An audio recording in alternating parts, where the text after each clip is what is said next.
I'm teaching because I like to inspire other people.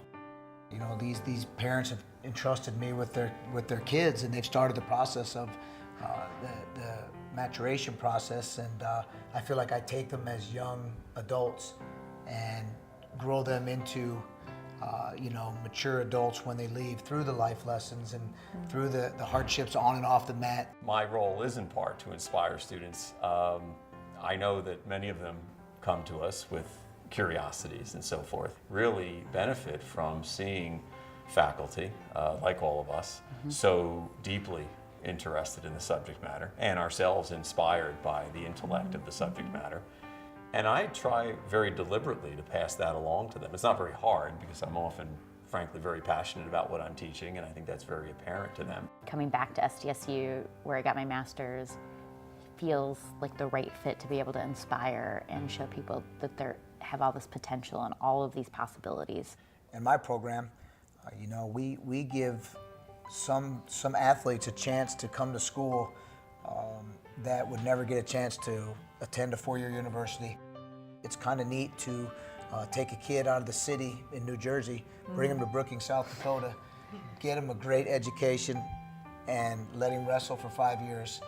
And all of that really wouldn't be possible without donors. We would just be lost without donors in music. We are beholden, and we are so grateful to our donors. They help us with scholarships for young people. They help us with funding, bringing in major performing groups. We're about ready to take the concert choir to Spain. I have some young people in South Dakota that have never been outside South Dakota, and it's one of our main missions in the music department to get them out, to see the rest of the world.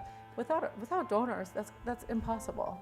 I would also say too, like with the students I work with, they're very high achieving when they're immersed in these hard science classes like anatomy and physiology, immunology, that sometimes, they don't have time to even pick up a part-time job. So these scholarships that they can receive from these donors, super important to them. I think also with donors, you could see what is going on our campus athletically with the new indoor practice facility, as well as a new stadium that is really going to benefit the whole campus. And the donors have put South Dakota State on the map athletically throughout the country. No question.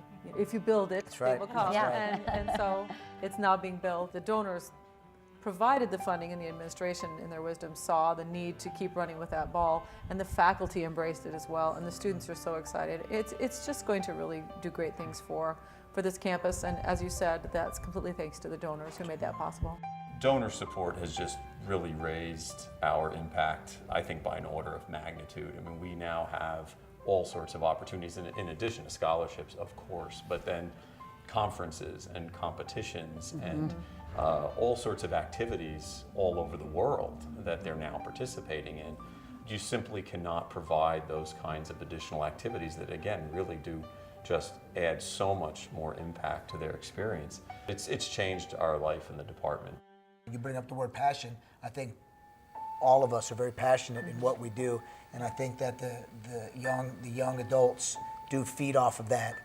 And I think that is the key to motivating and inspiring, is the passion we bring to our professions. On a daily basis, isn't it? Yes.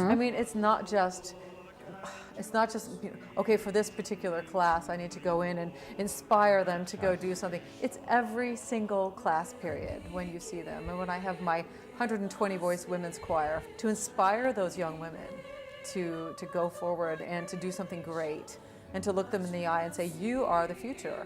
You are going to make a difference for us. It's both ways, this energy between them inspiring us and hopefully inspiring them to achieve their goals, that there are all these possibilities as long as they stay committed to that process, whatever that is. Or even further than what they believe they can do. They have these preconceived notions of what they can do, and then you push them a little harder, and you push them a little harder, and you encourage them, and there's that motivation again. I keep thinking in terms of sports, that they can do more than they believe they can. Obviously, we all care about what we do. It's why we do what we do. And so I feel that these students are going to benefit from knowing more, let's say, about economics. And so that impact drives me to think, well, is it possible here to create, a nurturing environment, a mentoring environment where these students can actually go out and shape economic policy and shape, decision making in ways that improve our well-being.